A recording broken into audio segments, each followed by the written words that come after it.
Storieman, Omnibus 1, CD 2. Hansie en Grietjie.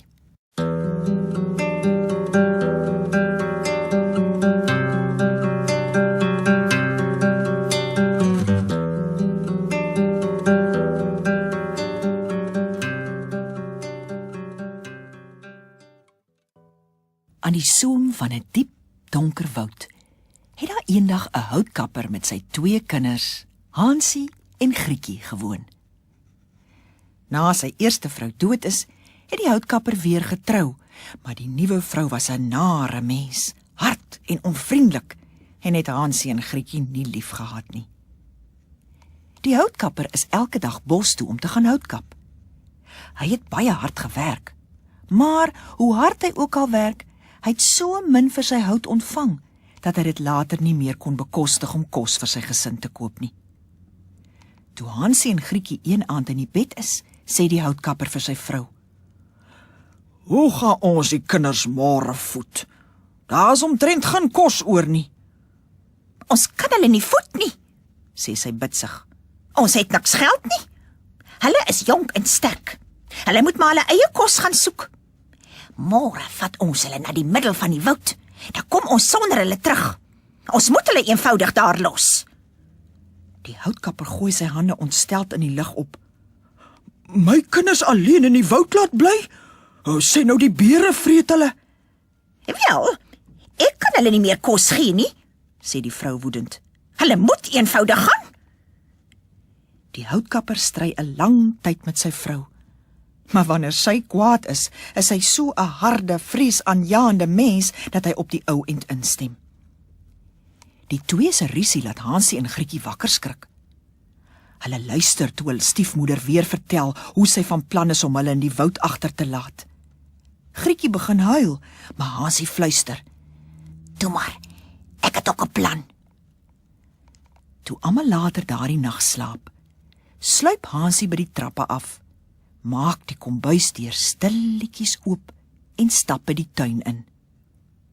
Daar, teen die donker aarde van die beddings, blink honderde wit klippies in die maanlig.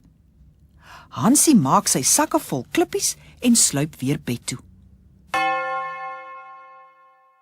Die volgende môre roep hul stiefma hulle. "Vandag gaan ons almal bos toe," sê sy. "Julle twee kan speel terwyl ek julle pa help houtkap. Dit sal mos lekker wees, nee?" Hansie en Grietjie antwoord nie, maar volg hulle ouers by die donker woud in. "Kom nou, Hansie," skree die seun se stiefma oor haar skouer. Maar Hansie bly agter met sy hande in sy sakke. En sodra sy stiefma weer voor haar kyk, laat hy een van die wit klippies op die grond val. Uiteindelik, nadat hulle baie draaie tussen die bome deurgestap het, roep die stiefma hard: "Hansie, Grietjie, julle is seker nou moeg van die stap. Kom sit nou hier en rus. Hier's brood vir die middagete. Wag hier totdat ons julle kom haal."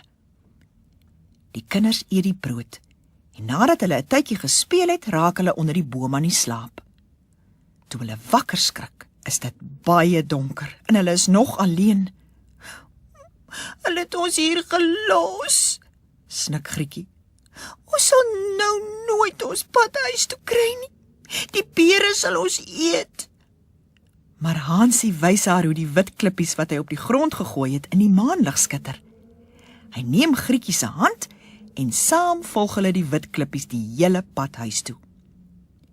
Toe hulle aan die huisie se deur klop, maak hulle vader dit oop en omhels sy kinders. Hy's verheug dat sy vrou se wrede plan misluk het. Maar hul stiefmoeder gluur hulle aan en beveel hulle bars om te gaan slaap. "Dit help nie om so ingenome te lyk nie," sê sy vir die houtkapper. "Môre moet ons sorg dat hulle in die bos agterbly en ons moet sorg dat hulle nie terugkom nie." Die kinders is nog wakker en hulle hoor hul stiefmoeder se wrede woorde. Hansie bly stil in sy bed lê tot almal slaap. Toe sluip hy by die trappe af om nog klippies te gaan haal, maar die deur is gesluit. Arme Hansie. Hy sluip terug bed toe en lê en dink oor wat hom te doen staan. "Kom nou, opskit," roep hul stiefma die volgende oggend. Ons gaan weer die dag in die bos deurbring. Hansie, jy kan julle twee se brood dra. Soos tevore draal Hansie agterna. En sodra sy stiefma voor haar kyk, skeur hy klein stukkies van die brood af en laat dit op die grond val. Kom nou, Hansie, Skree sy stiefma. hoekom is jy so stadig?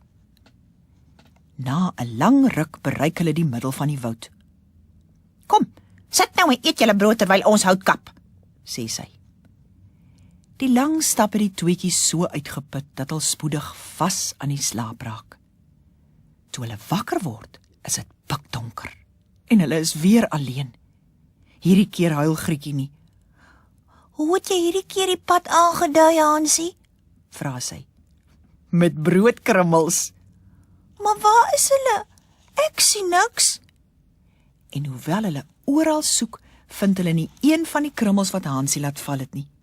Die voëls van die hemel het alles opgeëet. In die hart van die donker woud klou Hansie en Grietjie aan mekaar vas. Harde ryp begin vorm op die grond van die woud. Die voëls wat uit die bome na hulle kyk, kry die kinders jammer.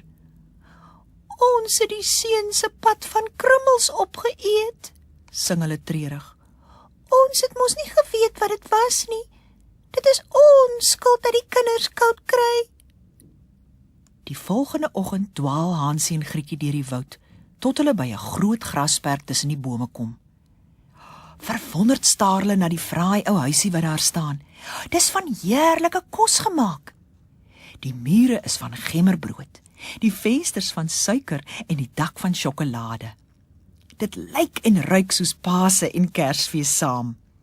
Hulle is so honger dat hulle na die huisie hardloop en stukkie sjokoladeteels en suikervensterruite begin afbreek. Toe roep 'n dun stem uit die huis. Knabbel, knabbel, knuisie, wie knabbel aan my huisie? Die kinders antwoord. Die wind, die hemelse kind. Hulle eet verder sonder om hulle te laat verdryf. Vir Hansie smaak die dak baie lekker en hy breek 'n groot stuk daarvan af. En Grietjie haal 'n hele ronde venstertjie uit. Toe gaan die deur met eens oop en 'n stokou vrou wat met 'n kierie loop kom buitentoe. Hansie en Grietjie skrik so groot dat hulle alles uit hul hande laat val. Maar die ou vrou skud haar kop en sê: Ai, julle liewe kinders, wie het julle hierheen gebring? Kom binne en bly by my, julle sal niks oorkom nie. Sy vat albei se hande en bring hulle in haar huisie. Goeie kos word vir hulle voorgesit, melk en pannekoek met suiker, appels en neute. Vreeslik baie dankie, sê Hansie eindelik terwyl hy sy mond afvee. Kan ek die borde vir u was, mevrou? Nee, kind, sê die ou vroutjie. Maar as jy wil help, kan jy daar die kou in die hoek van die kamer uitvee. Dit is 'n baie groot kou. Hansie kruip met 'n besem daarby in. Skielik slaan die deur agter hom toe en die ou vrou skater. Ek het jou 'n heks, dis wat ek is. My gemmerbroodhuisie is 'n lokval. En wat dink julle vang ek in my lokval, hè? Kinders! Die arme klein Grietjie is nou die heks se bediende en sy moet vryf en skrob en vee. Maar met Hansie het die heks 'n ander plan. Ek gaan jou vet voer sien en binnekort braai ek jou vir aandete. Op 'n dag, terwyl Grietjie die huis uitvee, merk sy dat die heks baie bysiende is, byna blind. Elke dag gaan die ou vrou na Hansie se kou en tuur na hom. Steek jou vinger deur die tralies, seun, sê sy, en dan voel sy aan Hansie se vinger om te kyk of hy al vet word. 'n Paar dae later sluip Grietjie na die kou en fluister vir haar boetie wat die heks wil doen. Van nou af steek hy 'n hoenderbeentjie in plaas van sy vinger deur die tralies vir die heks om aan te voel. Maar, Tamar, skel sy. Jy gaan nooit vet genoeg wees om te braai nie. Ek moet jou maar liewer bak. Die volgende dag sê die ou heks vir Grietjie: Maak die oond warm, sodat ek jou broer kan bak. Dit moet baie warm wees, hoor jy? Gooi dus baie hout op die vuur. Die oond is gereed, sê Grietjie na 'n lang tyd. Maar ek weet nie of dit warm genoeg is nie. Dom ding, sê die heks bitsig. Moet ek altyd alles self doen? Sy hinke pink oor na die oond en buik af om daarin te kyk. Soos blits stoot Grietjie haar by die oond in en slaan die deur toe. Daar's 'n pers rookwolkie, maar Grietjie merk dit skaars. Sy's te besig om Hansie te bevry. Hansie spring soos 'n voël uit die kou toe die deur vir hom oopgemaak word. Hoe verheug omhels hulle mekaar nie toe nie. En, omdat hulle nou niks meer hoef te vrees nie, deursoek hulle die heks se huisie en tref in al die hoeke kiste vol parels en edelstene aan. Die is mos beter as wit klippies, sê Hansie, en hy en Grietjie steek soveel daarvan in hulle sakke as wat hulle kan dra. Maar nou moet ons spore maak, sê Hansie, sodat ons uit die heks se woud kan kom. Nadat hulle 'n paar uur lank gestap het, beland hulle by 'n groot meer. Ons kan dit nie oorsteek nie, sê Hansie. Ek sien geen brug nie. Hier's ook geen bootjie nie, antwoord Grietjie. Maar daar swem 'n wit gans. As ek haar vra, sal sy ons miskien help.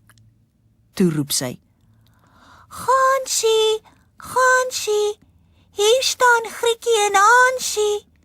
Hier is geen bootjie en geen brug. Neem ons tog oor op jou rug. Die gans kom toe ook nader, en Hansie gaan sit op haar rug en sê sy sussie moet langs hom kom sit. Nee, antwoord Grietjie. Saam sal ons vir die gans te swaar wees. Sy moet ons een na die oorkant neem. Dit doen die goeie dier.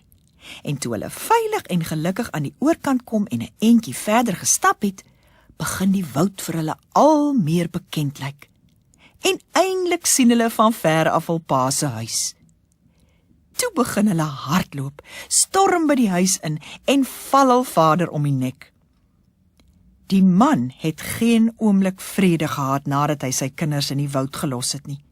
Die stiefma het gesterf. Toe Grietjie by haar pa is, skud sy haar voorskootjie uit, sodat die parels en die edelstene in die vertrek rondrol. En Hansie gooi die een handvol na die ander uit sy sak. Toe was al die man se sorge verby en hulle het gelukkig saam gelewe. Fluit, fluit, my Jakkals en wolf maak kennis. Goue Quint, my storie begin. Op 'n dag loop Jakkals en wolf mekaar in die veld raak. Wolf het 'n jong hartbees doodgemaak en dra sy buit sukkel huis toe. Jakkals, die skelmkaland, maak dadelik 'n plan om sy honger te stil. Môre, sê Jakkals so vriendelik as hy kan. Ek is koning leeu se veldkornet. Dit is vir my 'n eer om so 'n beroemde jagter soos jy te ontmoet. Beroemde jagter? Steun wolf verbaas. Ja, jy is mos wolf. Ek het jou dadelik herken, want ek het al so baie van jou gehoor, en net goeie dinge. Jy is sterk, jy is dapper, jy is slim. Maar wag, kan ek jou nie help dra nie? Jakkals spoeg kam aan sy hande, en pak die hartbees van agter, maar hy skuif die hele gewig op wolf se skouer, en maak maar net asof hy help dra. Na rukkie sê hy: "Maar sterk man, die gewig is daarom net te erg. Waarom eet jy nie van jou buit nie? Dan is ons ligter. Ek sê jou help." "Wil jy glo?" roep wolf verlig uit, en gooi die hartbees neer. "En die ete sal ons boonop sterker maak." Hierop val die twee weg, en eet net woes. Toe hulle weer die hartbees optel, sorg Jakkals weer dat wolf al die gewig dra. O wolf kry dit smoor, en toe Jakkals kort hierna voorstel dat hy nog 'n slag van die vleis eet om hulle las te verlig, gooi Wolf sy buitmark te gewillig neer. Nadat die twee hulle knippeldik en skoon ongemaklik geëet het, gaan dit eers sukkel om die vleis gedra te kry. Vir elke steun wat Wolf gee, steun Jakkals natuurlik harder van niks doen.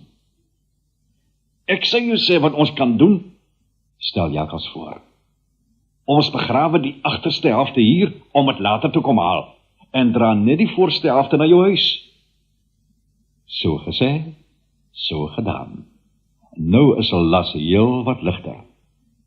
Maar nie lank nie, of Jakkals gee 'n paar harde tjanke. Kan maar omdat 'n doring in sy voet gesteek het.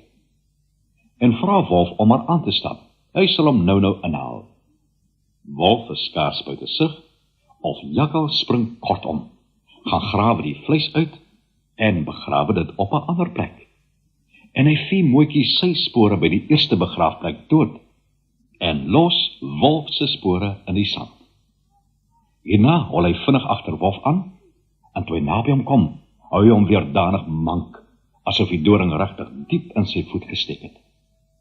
Nou stap hy kamma sukkelend langs Wolf, sonder om hom te help dra, tot by Wolf se huis.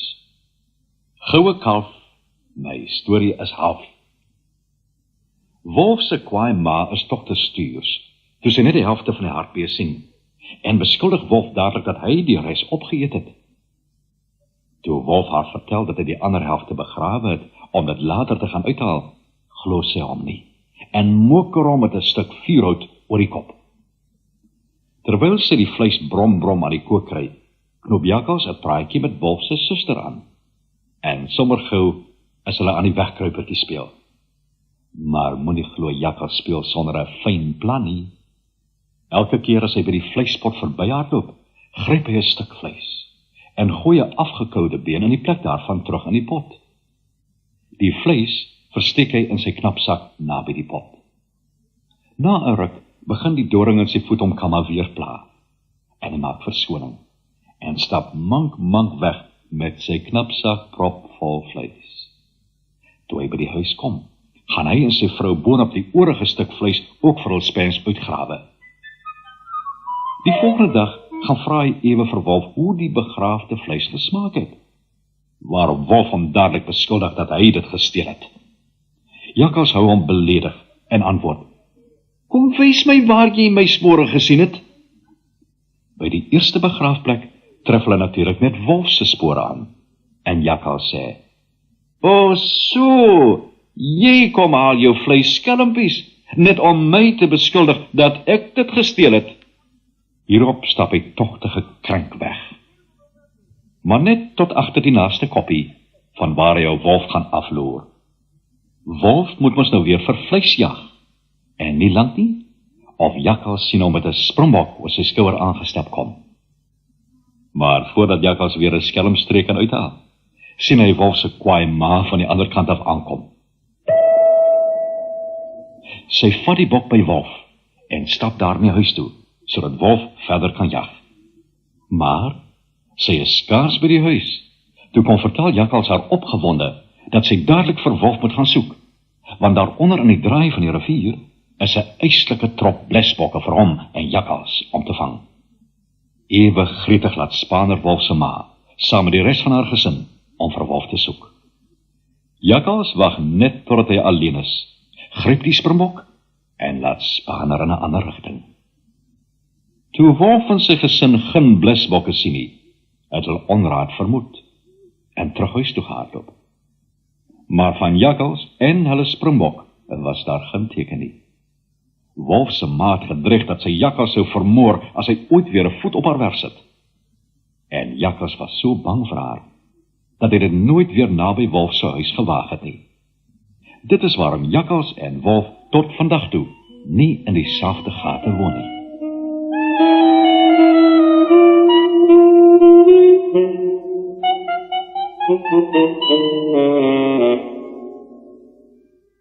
Die heks van Heksrivier.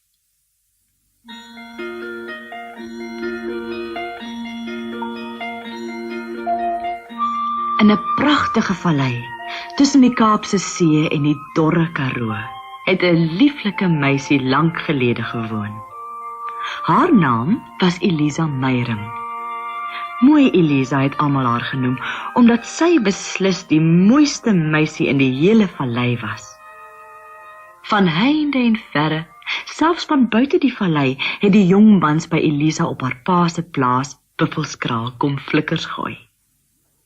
Maar Elisa het een groot fout gehad, wat haar pa en haar ma, die jong mans en almal rondom haar moedeloos gemaak het. Sy was hoogmoedig. Nie sommer net effens hoogmoedig nie, maar so hoogmoedig, dat daar glad nie met haar huis te hou was nie. Die een na die ander jong man het sy uit die hoogte aangekyk, en dan het sy haar fyn neusie opgetrek en sugtend gesê, "Ag nee, wat, jy's nie goed genoeg nie. As jy vir my die rooi bakkiesblom bring, wat op die hoogste, gevaarlikste kraans agter hierdie plaas groei, sal ek weet dat jy my werklik liefhet." Nie een van die jong mans was bereid om sy lewe te waag om mooi Elisa se liefde te wen nie. Maar sy het gesê, "Eendag sal 'n buitengewone man, een wat bo al die ander uitstaan en by wie geen een kan kers vashou nie, my kom haal. Net hy sal my liefde werd wees. Ek wag vir hom." Haar ma en haar pa het begin glo dat geen man ooit aan haar onmoontlike hoë eise voldoen nie. Hulle het haar ernstig gemaan om tog haar onnodige trots te laat staan. Maar Elisa se antwoord was altyd, "Geen man wat nog op hierdie plaas opgedaag het, is my liefde werd nie.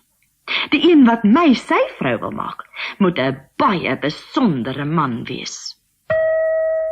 En toe, op 'n mooi dag, nadat haar ma en haar pa al moed opgegee het dat sy ooit met enige man tevrede sal wees, daag 'n baie besondere jong man tog op. Sy naam was Koos, en hy was aantreklik en dapper, sterk en slim. Hoewel hy die oudste seun van 'n welgestelde en bekende familie was, was hy geen spoggerige windmaker nie.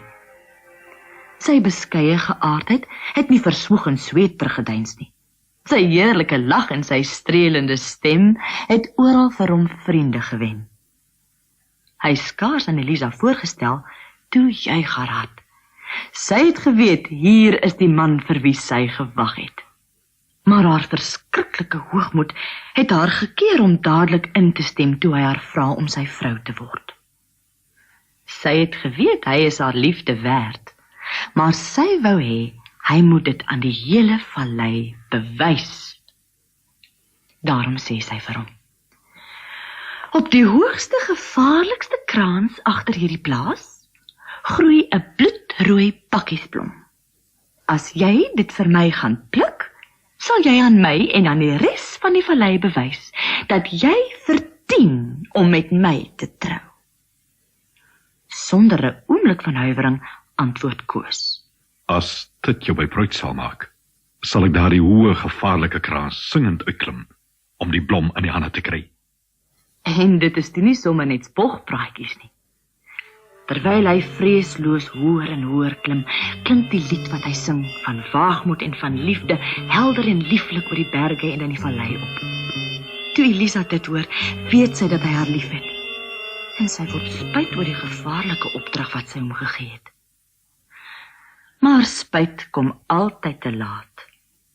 Toe Koos eindelik die bloedrooi bakkiesblom bykom, verkrummel die vasdraplek onder sy voete en hy stort die afgrond in, met die blom desperaat in sy hand vasgeklem.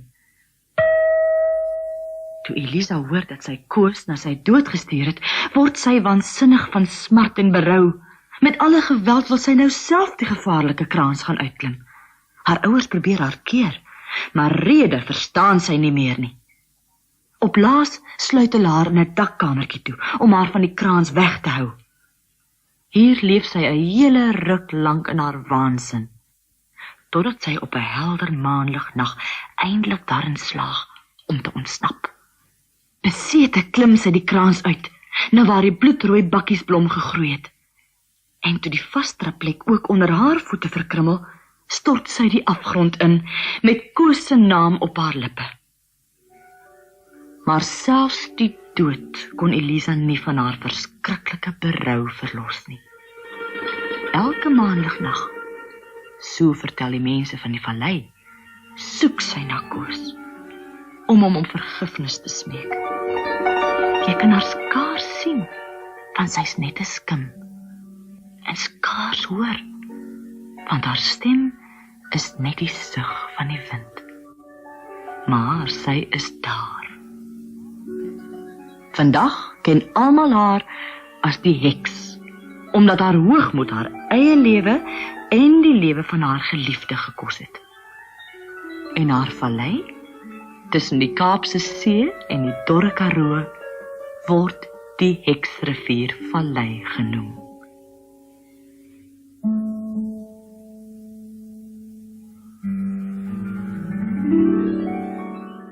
Die 3 varkies.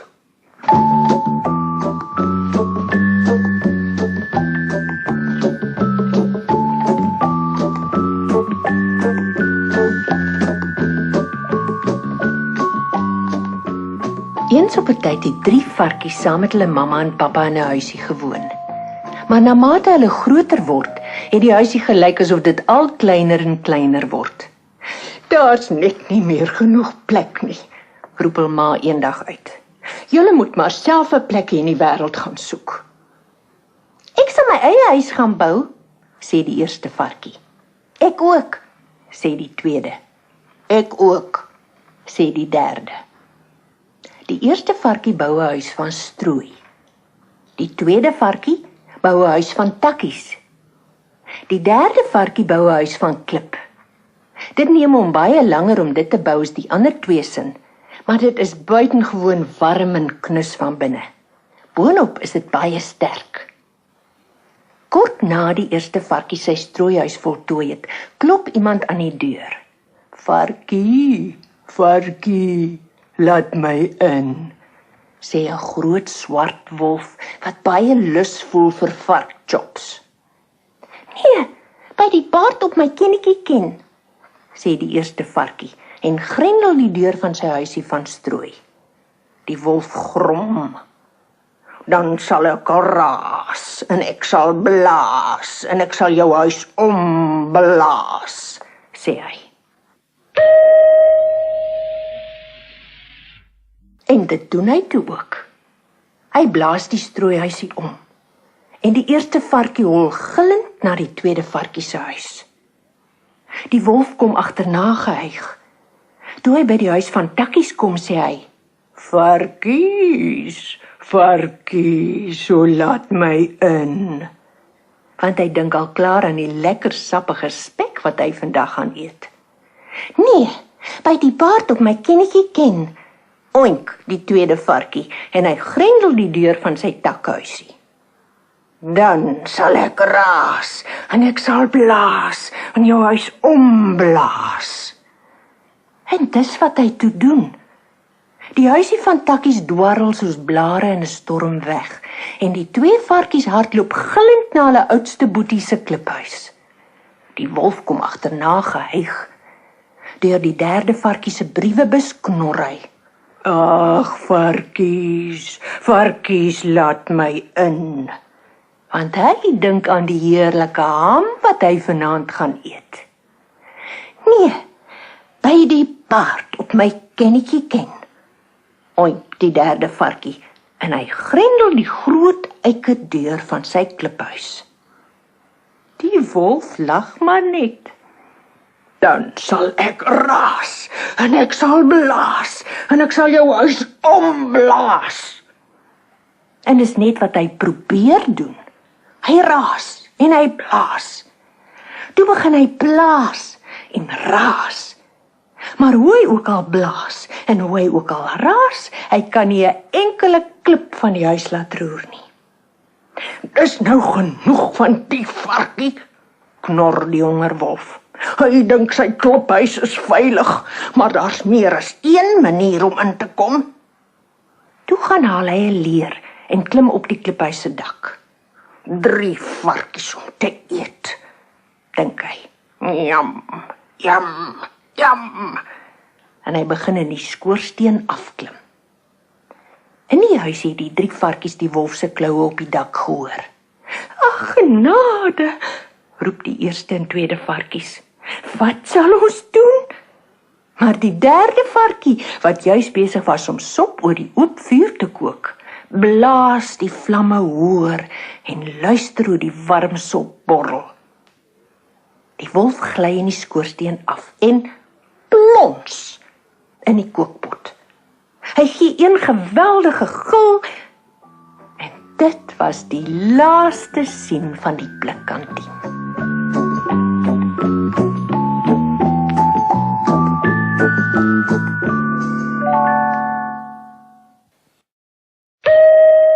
Telryme. Romeinse syfers. Kom ons tel in Latyn van onder tot bo. I staan vir 1 en dit lyk ook so. Die V is 'n 5, soos elkeen kan sien. 'n V en 'n V is 'n X. Dit is 10. Die L staan vir 50 en 100 is C. Vir 500 skryf hulle die letter D. M staan vir 1000. Net een vraag bly kwel. Hoe het kinders in Rome albasters leer tel? 1 tot 20. 1, 2, koppie thee. 3, 4, glasie bier. 5, 6, prop op vlees. 7, 8, soldaat op wag. 9, 10, Karolien. 11, 12, meer as half. 13, 14, weg tot weersien. 15, 16, wie sal bes dien? 17, 18, jy moet wag, Lien. 19, 20, Klaas geswintig.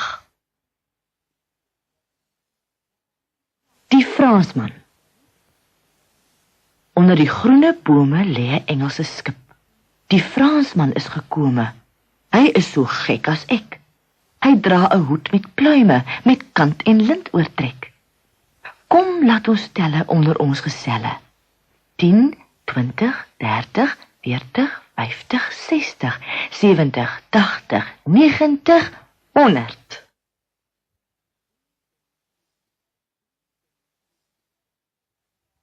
Die 12 ure. Ding dong 1, haal en reën.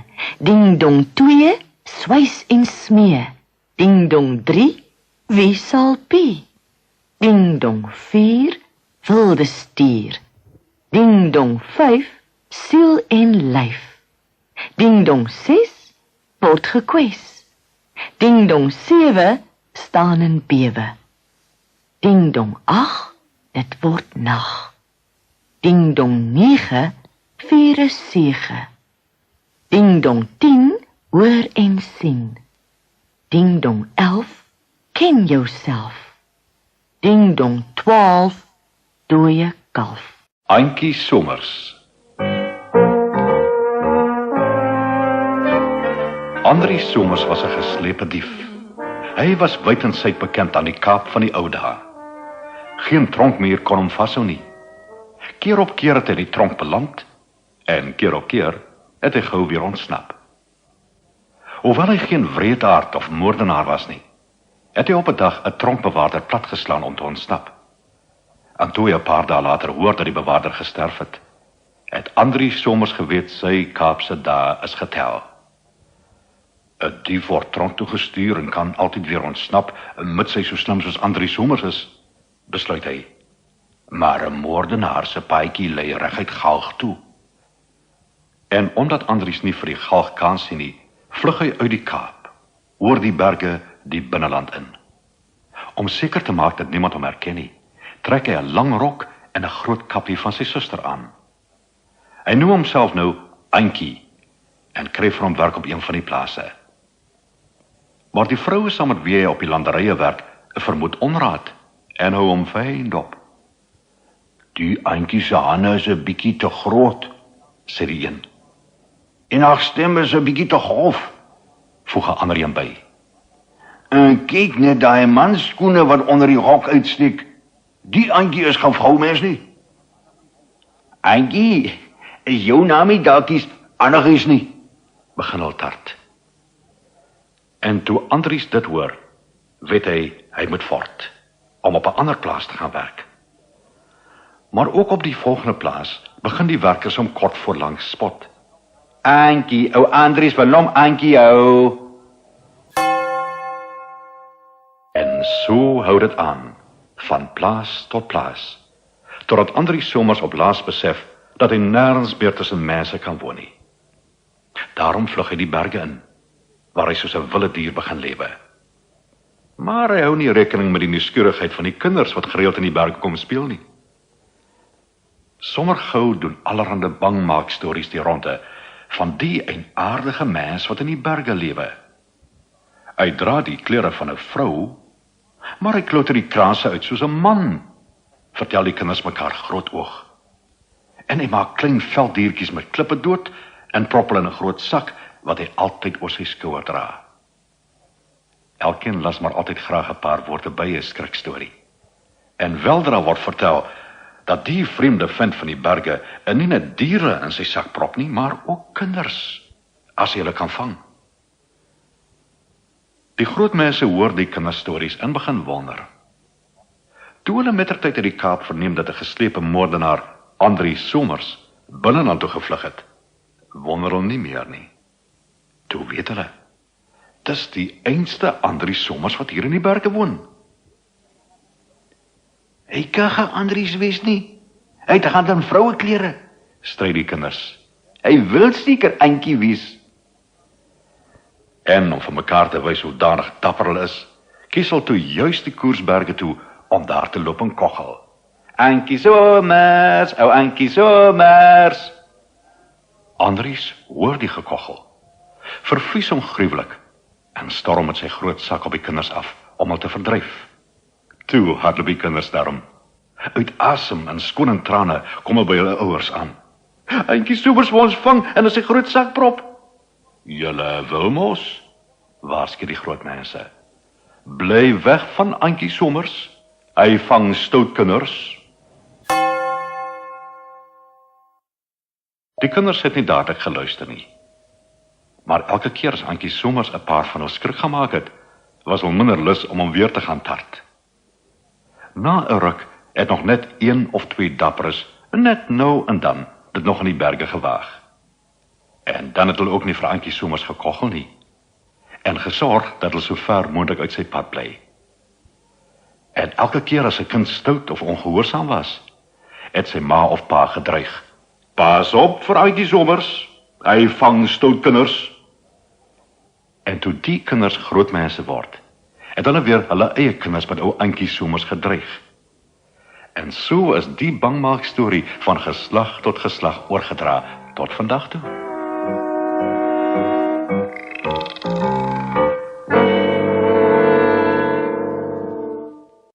Wolraad Woltemade.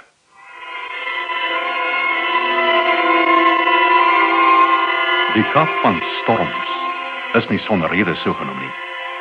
Van die vroegste tye af is seilskepe langs die stormagtige kus verpletter. Om seevaders teen die verskriklike storms in Tafelbaai te beskerm, het die owerheid hulle verbied om in die ergste wintermaande hier anker te gooi. In hierdie maande moes hulle in Simonstad gaan lê. Maar soms was skepsmanne so haastig om in die ooste uit te kom, dat hulle die verbod geïgnoreer het. So wat 'n eeu nadat die Hollanders in die Kaap kom woon het, in die maand Mei, het de jonge Thomas ook die winter weer trotseer, om 'n dag of wat in Tafelbaai voor anker te lê. Die kaptein het gewag dat die lastige noordwestewind gaan lê, voordat hy verder seil. Maar die wind het al erger geword. En teen die tweede aand het 'n Kaapse storm in al sy aaklige geweld losgebars. Dwars deur die swart nag woed die wind en ruk die reusagtige golwe aan die jonge Thomas se ankertoue. Teen donkeroggend word die skip nog net deur 1 anker vasgehou. Oral aan die Kaap lê mense na die huilende wind en luister. Verskeie noodskote word afgevuur. Ook Wolraad Woltemade 'n melkboer, hoor die skote en dink vol medelee aan die arme seemanne op die skip. Toe die skip se laaste ankertou ook losruk, pyl die jonge Thomas op die kus af. Net bo aan die Soutriviermond tref dit 'n sandbank, sodat die skip nou heeltemal aan die genade van die golwe oorgelaat word. Byna onmiddellik breek die wrede branders die skip in twee. Meer as 200 bemanningslede vrees nou vir hul lewe. 'n Paar spring wanhopig oorboord, word deur die stroom meegesleur en verdwyn onder die branders. Op die strand het die hele skare mense reeds saamgedrom. Hulle is nader gelok deur die noodskote en die angskrete van die bemanning, wat kort selfs bo die geloei van die wind en die gebrul van die see gehoor kan word. Onder die toeskouers, wat nie een aan 'n plan kan dink om die ongelukkige matroos op die skip te red nie, is ook 'n 30-tal soldate, wat deur die gouverneur gestuur is om die skipsvrag wat uitspoel te bewaak. Een van die soldate is Wolraad Woltemade se seun. In sy plaashuis dink Wolraad steeds aan die arme bemanningslede wat die seegeweld moet trotseer. Hy dink ook aan sy seun wat die storm op die strand moet trotseer en besluit om vir hom 'n bietjie warm kos te neem. Toe Wolraad Woltemade te perd op die strand opdaag om vir sy seun kos te gee, klink die angskrete van die bemanningslede al wanhopiger op. Nog 'n paar matrose het oorboord gespring en hier en daar word een of twee tog lewend deur die branders uitgespoel en deur die omstanders op die strand gehelp. Maar vir die matrose op die skip en die mense op die strand niks doen nie. Nee, iets moet gedoen word, besluit Wolraad. 'n Mens kan tog nie net toe kyk hoe hulle vergaan nie. En toe, sonder om 'n oomblik langer te huiwer, stuur Wolraad Woltemade sy getroue perd die wilde branders in. Toe die mense op die strand sien wat hy besig is om te doen, is dit te laat om te keer. Hy het reeds halfpad aan die skip gevorder. Nou is elke oog op die strand en op die skip op Wolraad gerig. Asemloos word dit opgehou. Gaan hy die skip bereik? Ja, hy is daar. Hy skreeu iets bo die storm uit en twee matrose spring van die skip af na hom toe. Hy laat hulle aan weerskante van die perd vashou en draai terug strand toe. Weereens word elke asem opgehou. Nader en nader kom die perd met die drie mense. Eindelik bereik hulle die strand. Die toeskouers hardloop nader om die twee matrose te help. En Wolraad vir sy dapperheid op die skouer te klop, maar hulle kan hul oë nie glo nie. Wolraad en sy perd is alweer verby die voorste branders. Weereens kyk almal gespanne toe hy die skip bereik en nog twee matrose strand toe bring. Die derde keer verdwyn Wolraad en sy perd agter die branders. Dan 'n vierde en 'n vyfde keer. Elke keer bring hy twee matrose veilig uit die water. 10 mense het hy nou al gered. Maar die storm word erger. En die mense op die strand is verstom toe Wolraad sy perd 'n 6de keer die water instuur. Soveel heldemoed en uithouvermoë het niemand nog ooit voorheen gesien. Gaan hy dan aanhou totdat hy en sy perd van uitputting verdrink? Wolraad bring nog twee matrose strand toe. En nog twee. 14 mense het hy nou al gered. Toe hy met die 13de en die 14de matroos op die strand aankom, woed die storm op sy ergste. Die skip gaan enige oomblik heeltemal uitmekaar breek. Die matrose se angskrete klink selfs meer wanhopig op. Wolraad hoor hulle en twyfel nie 'n oomblik nie. Hy moet aanhou. As hy nog net 'n paar kan red. Maar toe hy die skip die 8ste keer bereik, is die matrose besete van vrees. 2 spring af, toe nog 4, en toe nog 'n 10 stuks, en almal probeer aan Wolraad en sy perd vasklou. Hulle gewig is hopeloos te swaar vir die uitgeputte perd en ruiter. Hulle sak almal saam onder die water. Die perd se kop verskyn nog 1 keer, verdwyn weer onder die branders, en kom nooit weer op nie. So het Wolraad Woltemade sy lewe opgeoffer om 14 mense, wat hy glad nie eens geken het nie, te red. Daarom sal sy naam altyd onthou word wanneer mense van Suid-Afrika se grootste helde praat. Goue lokkies. Eenmaal was daar 'n dogtertjie wat naby 'n groot donker woud gewoon het. Haar hare was so mooi blink en krullerig dat sy goue lokkies genoem is. Elke dag as sy in die tuin speel, sê haar ma: "Moenie in die bos gaan nie." Maar goue lokkies staan dikwels op die rand van die bos en tuur tussen die bome deur. Daar is sulke heerlike geure, sulke vreemde geluide, sulke wonderlike blomme. Een oggend, voor ontbyt, kan sy dit nie meer hou nie. Sy stap 'n entjie by die woud in en pluk 'n bossie pypies. Toe jag sy 'n eekhoring. Maar toe sy omdraai, is haar huis weg. Sy het verdwaal. En wanneer sy roep, antwoord niemand nie. Sy begin huil. Maar toe kom sy by 'n oopte en sien 'n huisie met 'n rietdak en 'n vrolike skoorsteen. Goue lokkies klop en klop. Niemand antwoord nie. Maar die deur swaai skielik oop. In die kamer sien sy 'n groot houttafel. En op die tafel staan 3 bakke pap. 'n groote, 'n middelslag een en 'n kleintjie. "Ag, ek is so honger," dink goue lokkies en stap in. "Daar's ook niemand behalwe ek om die pap te eet nie." Toe proe sy aan die pap in die grootste bak. "So, dis te warm." Sy proe die pap in die middelslagbak. "O nee, dis glad te koud." Toe proe sy die pap in die kleinste bak en dit is net reg. Dit smaak trouens so lekker dat sy alles opeet. Toe kyk sy rond en sien 3 stoele. 'n groote, 'n middelslag een en 'n kleintjie. "Ag, ek is so moeg en daar's niemand behalwe ek om in die stoele te sit nie." Sy gaan sit in die grootste stoel. Maar hoe sy ook al rondvroetel, sy bly ongemaklik. "Hierdie stoel is glad te groot." Toe beproef sy die middelslagstoel. "Hierdie stoel is te hard." Toe probeer sy die kleinste stoeltjie. "Hierdie stoel is net reg."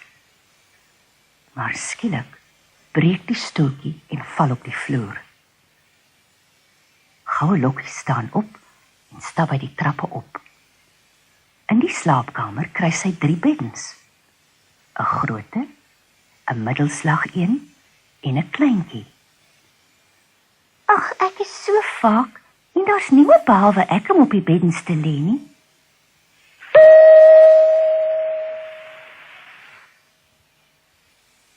Sy gaan lê op die grootste bed, waar sy 'n ruk lank rondrol. Nee, die bed is glad te hard." Toe gaan lê sy op die middelslagbed en sak byna weg. "Die bed is glad te sag." Toe gaan lê sy op die kleinste bed en dit is net reg. Dit is trouens so gemaklik dat sy so gou as nou aan die slaap raak. Intussen het die gesin wat in die huis woon van 'n wandeling in die bos teruggekom. Papa beer, mamma beer en baba beer.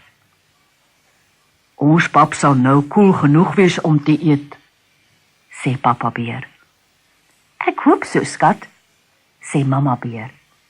"Ek ook," sê baba beer. "Ek is baie honger." Maar toe hulle die huisie se deur oopmaak, sien hulle dat daar fout is. Daar is lepels in al 3 bakkies pap. "Wie het aan my pap geproe?" brul papa beer. "En wie het aan my pap geproe?" roep mamma beer. "En wie het my pap geëet?" piep baba beer. "En alles opgeëet." "Toe maar," sê mamma beer. "Papa sal vir jou van syne gee. Kom ons gaan sit." Toe merk hulle dat die stoele verskuif is. "Wie het in my stoel gesit?" brul papa beer. En wie het in my stoel gesit? Roep mamma beer. En wie het in my stoel gesit? Piep baba beer. En dit gebreek. Toe begin die 3 bere in die huis rondsluip, op soek na die dief wat baba beer se pap geëet en sy stoel gebreek het. Hulle klim by die trappe op. Papa beer gaan eerste. Mamma beer gaan tweede. Baba beer gaan derde. Met sy groot poot stoot papa beer die slaapkamerdeur oop. Wie het in my bed geslaap? Brul hy. En wie het in my bed geslaap? Roep mamma beer. En wie het in my bed geslaap? Piep baba beer. En sy's nog altyd daar. Op daardie oomblik word Goue Lokkies wakker en sien 3 bere by haar voetenend. 'n Kleintjie, 'n middelslag een en 'n groote. Sy gil verskrik en wip uit die bed. Toe spring sy deur die venster en begin hardloop. En sy hou nie op tot sy by die einde van die bos kom nie. Daar is haar eie huisie en op die kombuisstoepie staan haar mamma angstig na haar en roep. O, mamma, dit was aaklig, dit was vreeslik, dit was verskriklik, snik Goue Lokkies en vertel vir haar ma die storie van die 3 bere. Mamma droog Goue Lokkies se trane af en gee vir haar brood en heuning om te eet. Maar sy sê ook streng, ek sê vir jou elke dag jy moenie in die bos gaan nie. Nou weet jy waarom. Ek beloof ek sal nooit weer daarin gaan nie, sê Goue Lokkies. Nooit. Toe eet sy 3 snye brood en heuning, 'n kleintjie, 'n middelslag een. Boer, wolf is in jou kraal. Jakkals en wolf lyk albei maar naar en hongerig. Jakkals weet dis hoogtyd dat hy iets te eet te kry. En as hy nie sorg dat wolf ook 'n hapie kry nie, sal hy niks verder met wolf kan uitrig nie. Broer Wolf, stel hy voor, waarom moet ons vergaan van gebrek as boer en oordaad lewe? Kom ons bekruip vanaand sy skaapkraal. Ek ken al die loopplekkies. Maak net soos ek sê, en jy sal jou vanaand knippeldik eet so seker as jy my stert aan my lyf sien. Nou ja, laat ek hoor wat jou plan is, antwoord Wolf. Luister mooi. En net soos boer slaap, kruip ons 2 deur die skuiwergat in die kraalmuur. Daar waar die water deurloop, vang ons vir ons elk 'n spekvet lam en eet dit net daarop.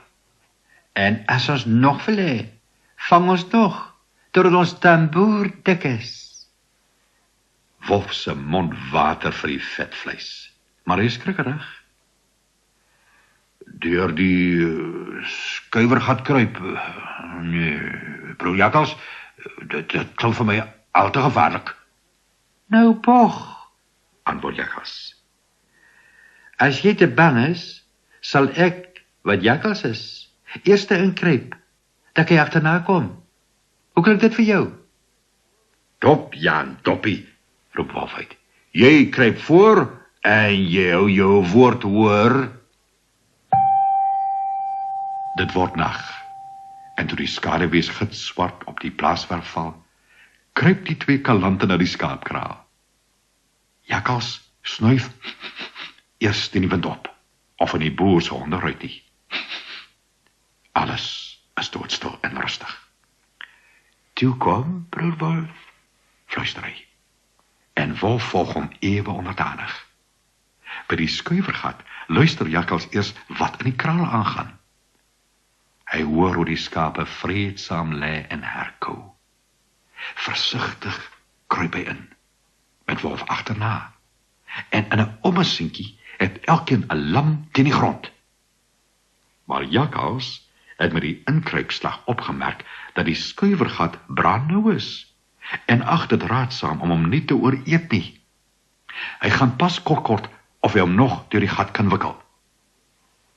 Broer Jakkals, Wat voeter jy al jommers daar by die gat?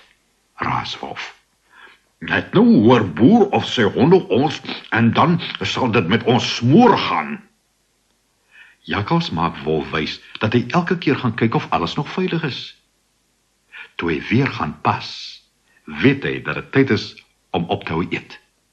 Hy kruip deur die gat en sê, Wolf, eet jy maar lekker, ek sal hier buite wag hou. En terwyl Wolf die een lam na die ander vang en heerlik smul, hol Jakkals ongemerkt na Boer se slaapkamervenster en roep uit, Boer, boer, Wolf is in jou kraal, boer, boer, Wolf is in jou kraal. Toe spring hy om en hardloop weg om die spektakel wat nou gaan volg van 'n veilige afstand op te hou. Boer gryp sy agterossangbok en stap reguit skaapkraal toe, waar hy Wolf aantref steeds besig om te eet. Wolf gewaar vir Boer en storm na die skuiwergat, maar het is te laat. Die gat het nie nouer geword nie, maar Wolf het hom beslis dikker geëet. Boer kry Wolf beet, en jy hoor net poef, paf, poef, paf, soos die sambokhoue val. Boer karnuffel Wolf dat die stof van die hare van sy lyf vlieg. Op lange laas kry die warme Wolf dit reg om sy lyf deur die gat te wriemel. Hy kies die hassepad, tot waar Jakkals wag en roep woedend uit, Jakkals, hoekom is jy so gemeen om Boer te gaan roep?